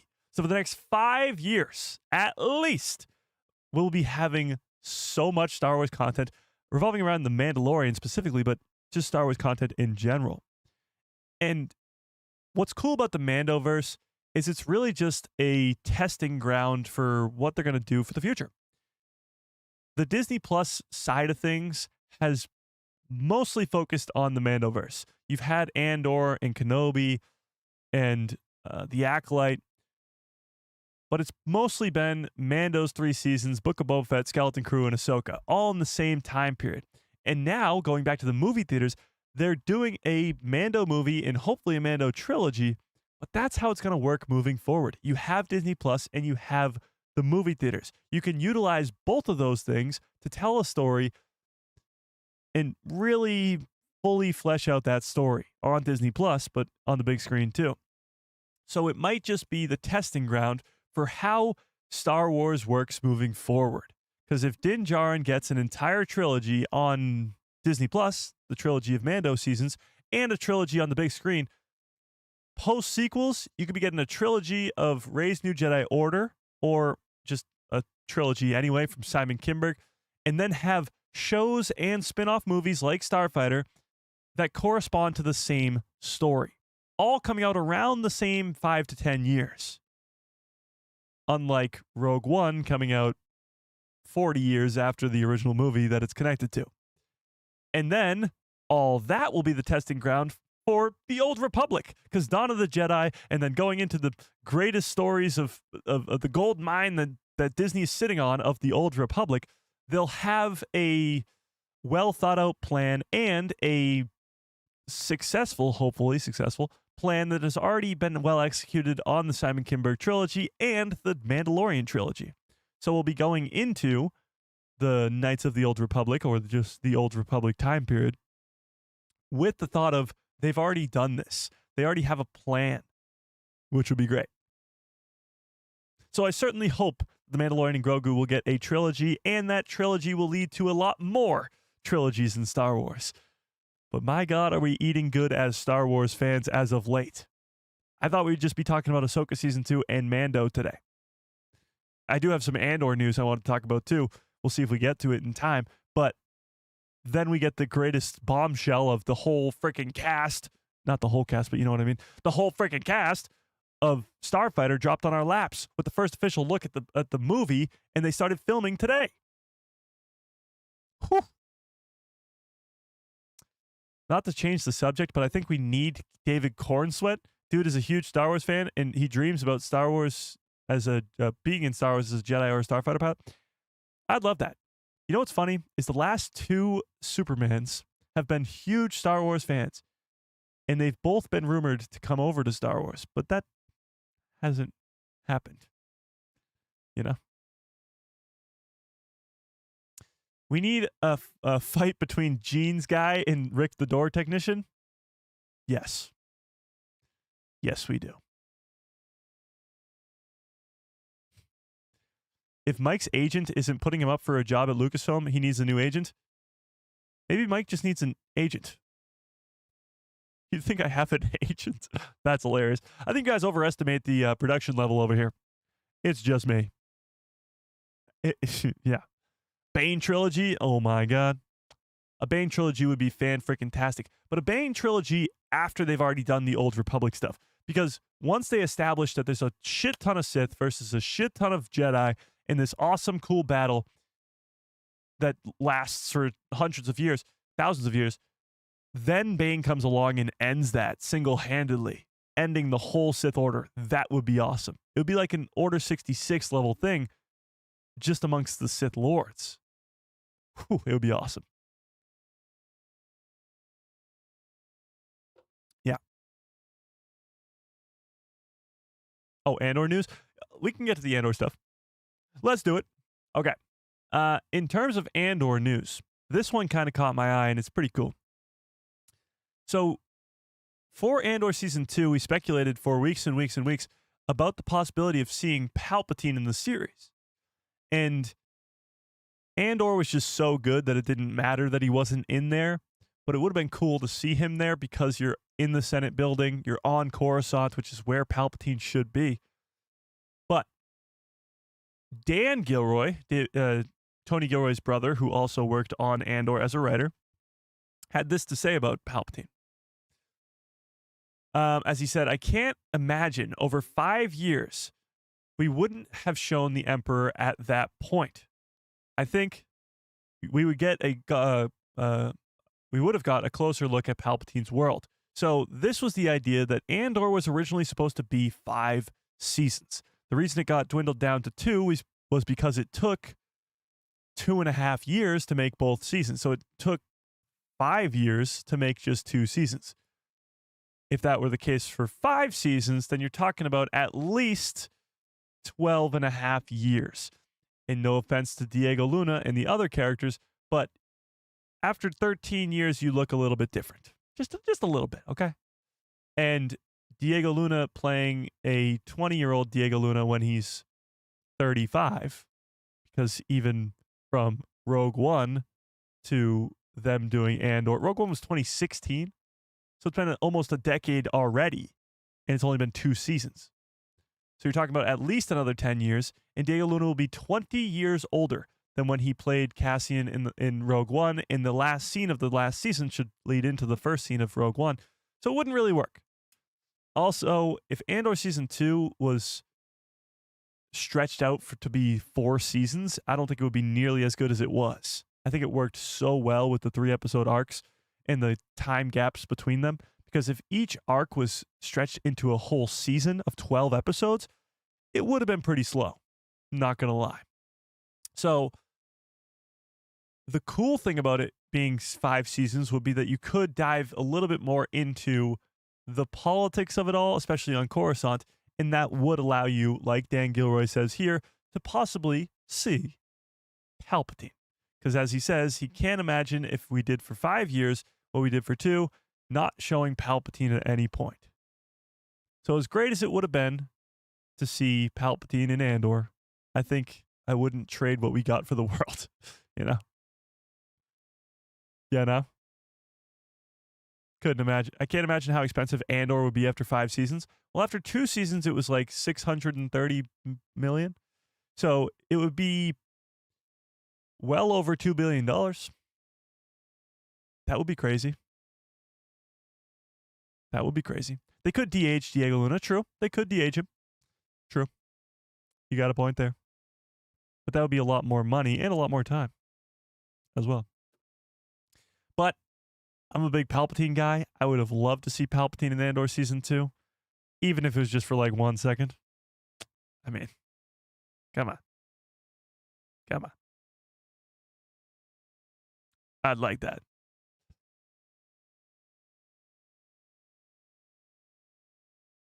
I'd like it a lot. Keanu Reeves. Well, I'm hoping Keanu Reeves comes on to voice Darth Revan in the Lego stuff. You know? A couple times? Okay. Yeah. We totally deserved Andor? What do you mean, deserved Andor? Of course.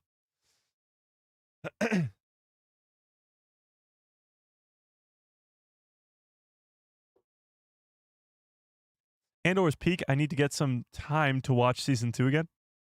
Oh, wait, you haven't watched Season 2? Or you have? K2's hallway scene? Oh, and I'm the one who I'm the one who kills people off. K2's hallway scene is just him holding a murdered, I forget the guy's name even, just holding his dead body up as it gets blasted.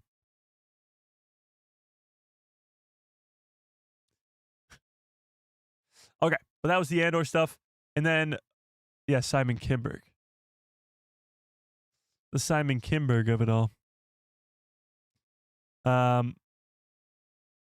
Yeah, we talked about this a little bit a couple weeks ago, but Simon Kinberg says that the upcoming Star Wars movie is inspired by Andor in The Empire Strikes Back, as he says this, finding a balance between big epic science fiction storytelling and really intimate dramatic character work. And my favorite of all Star Wars movies is Empire Strikes Back, and it's because the balance between the epic and the intimate is so strong. And I think Andor did an extraordinary job of that as well. So when we're talking about Andor and how good it is at being just, so many people say it's like not even Star Wars, but it just happens to be in Star Wars. It's kind of true to an extent, but it's just great storytelling with very intimate character relationships. The Empire Strikes Back is more so the big battles and lightsaber duels and the big fantasy aspects and science fiction aspects of Star Wars, with also being the very intimate character development storytelling with Luke, Leia, Han, and Vader, of course, being his father. Spoiler alert! And all that other stuff. So it's great to hear that Simon Kinberg, who's about to write the next Star Wars trilogy, is talking about two of the greatest Star Wars projects ever created. That's pretty nice to see. Yeah. What comes of Dedra? Well, she went to prison, so I don't think Dedra will ever be seen again. I think it was a great ending to her, you know? Yeah, no? It's annoying to me that we're going to get a full series about the Ninth Jedi, and yet it's not canon. Yeah. I mean, still, I'm not the biggest Visions fan. I do like Visions as a concept, though. It's sort of a what if for Star Wars, just anime style. And season 3 does come out in 2 months, which is crazy. But yeah, I mean, people who love Visions are going to love the spin-off of that. Just because it's not canon doesn't really change much, you know? Yeah.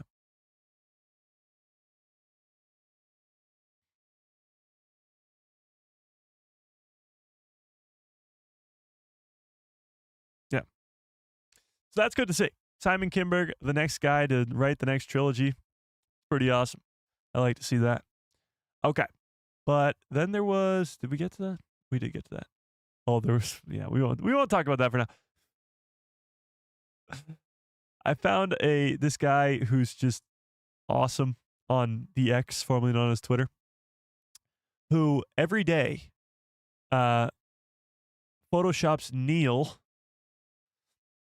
into the Mandalorian. And this just,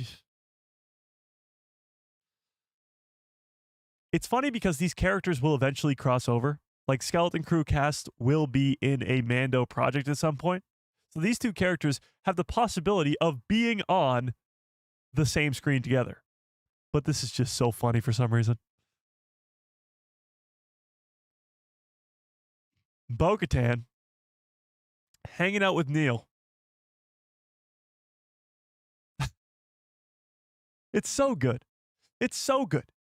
This is why Star Wars fans are the best. There's a guy on Twitter right now who every day just edits Neil into the Mandalorian. It's so good. Oh, shout out to Brian Ward. That's so awesome. Lonely Night, what's up? How we doing? Good morning. Good morning? Where the hell are you? It's 4 in the afternoon.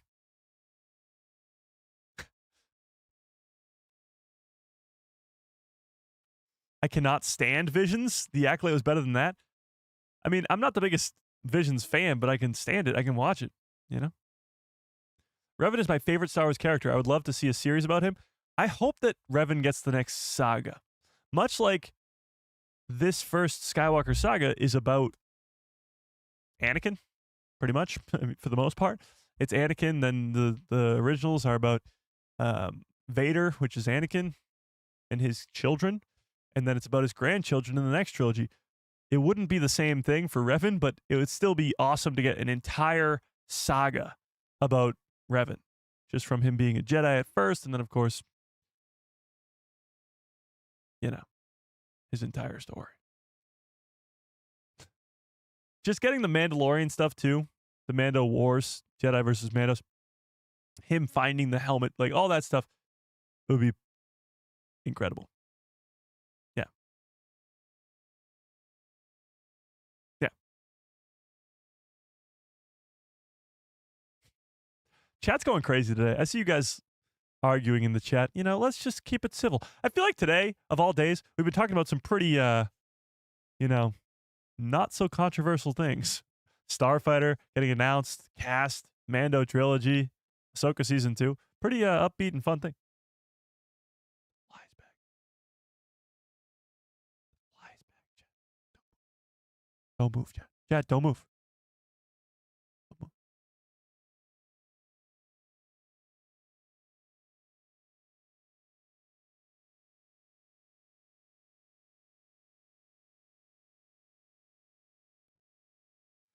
Oh, this is going to be an annoying afternoon. Okay, that fly is going to be really pissing me off all day. Can we please hold an intervention for Mike and his obsession with Ahsoka? No. It landed right there. No. Ahsoka's my second favorite character of all time. Okay? Okay?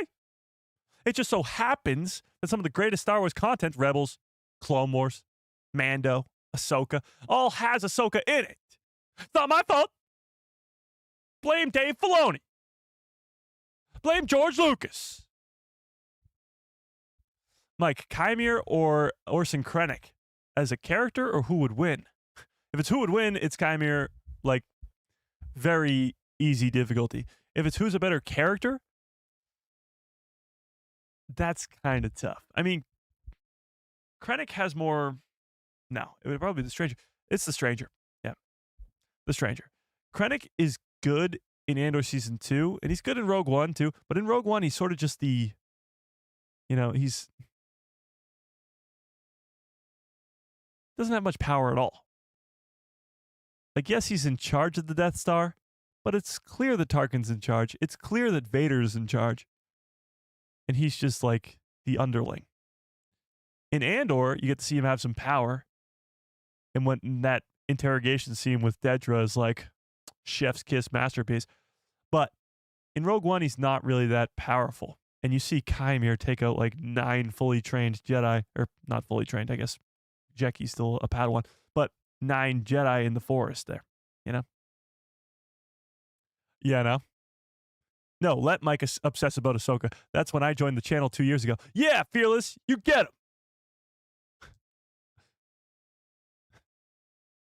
Ahsoka is great. Droopy McCool is a dick today? Oh no, you losing all your credits? Are you losing all your credits? Oh, bummer. Oh, shucks, that sucks. Yes, Droopy, keep it up.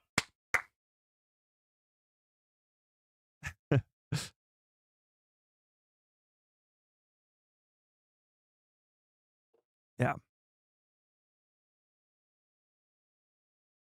Okay. With that, surprisingly, we did get to pretty much everything I wanted to talk about today.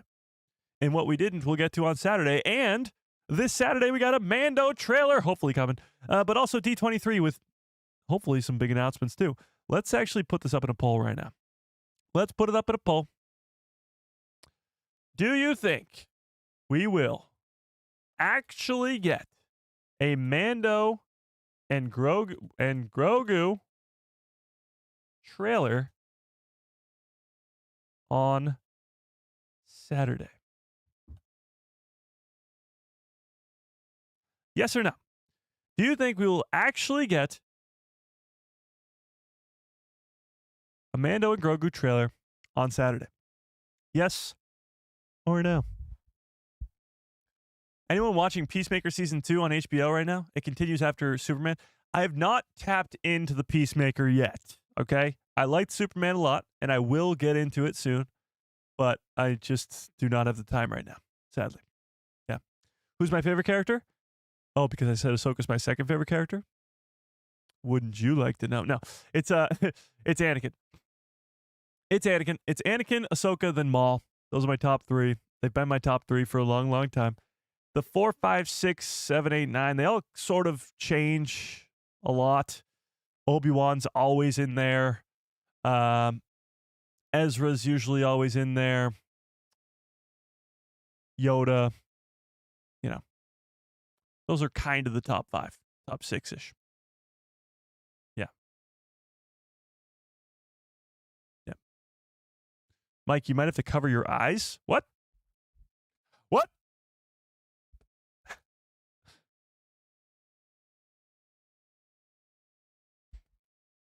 Yeah.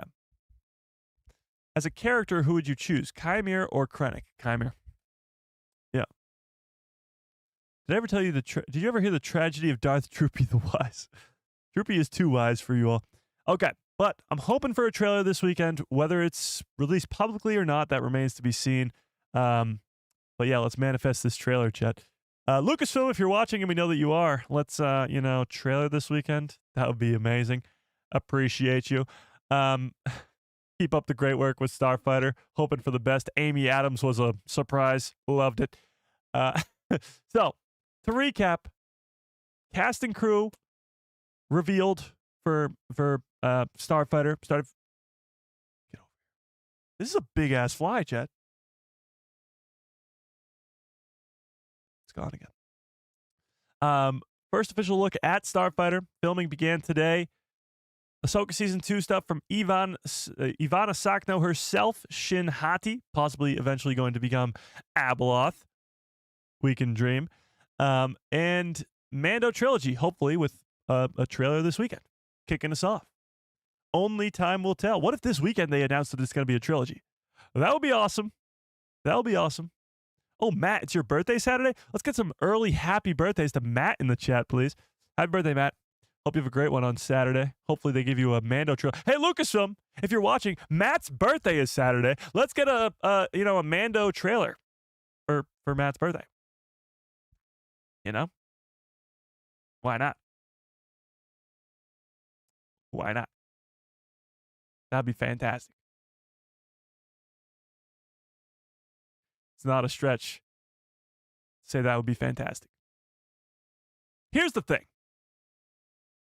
It's not a stretch to say it would be fantastic if Lucasfilm gave Matt a Mando trailer for his birthday.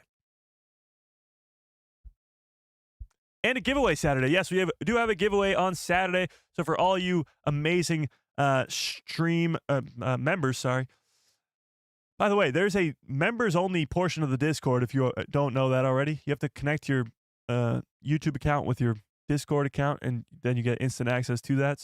And we'll be doing a members-only stream very, very soon. I know August was a crazy busy month. Had the wedding, went on vacation. A lot happened in August. So we'll do a members-only live stream very, very soon. I promise. Okay. Maybe this Sunday. Maybe.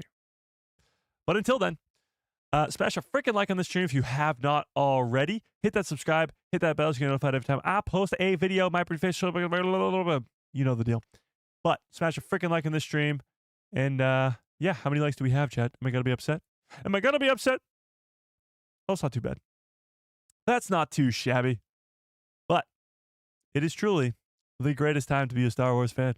It really is. And if you want to keep this conversation going, go join the Discord. There's a link in the description below to a Discord called The People Who Love Star Wars. I'm sure we'll be talking about all this crazy news for the rest of the day and probably into tomorrow too with the Amy Adams and confirmation of all the cast and stuff. So go keep the conversation going in there. But until then, hope you have a great rest of your evening. Let's get a Mando trilogy this weekend, chat. Let's do it. And may the Force be with you. Always.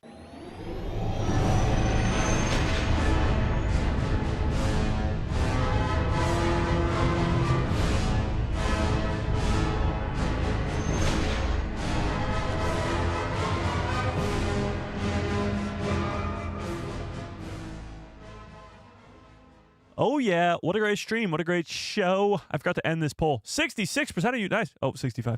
66% of you say, yes, you do think we will actually get a Mandalorian and Grogu trailer this weekend, which I hope you are right. We'll just have to execute Order 66, I guess. Yeah. This was quite the fun stream. This might have been one of my favorite streams in a long, long time. We went for over 2 hours today. That's crazy. But until next time, hope you have a great rest of your evening, great rest of your lives, and good night, everybody.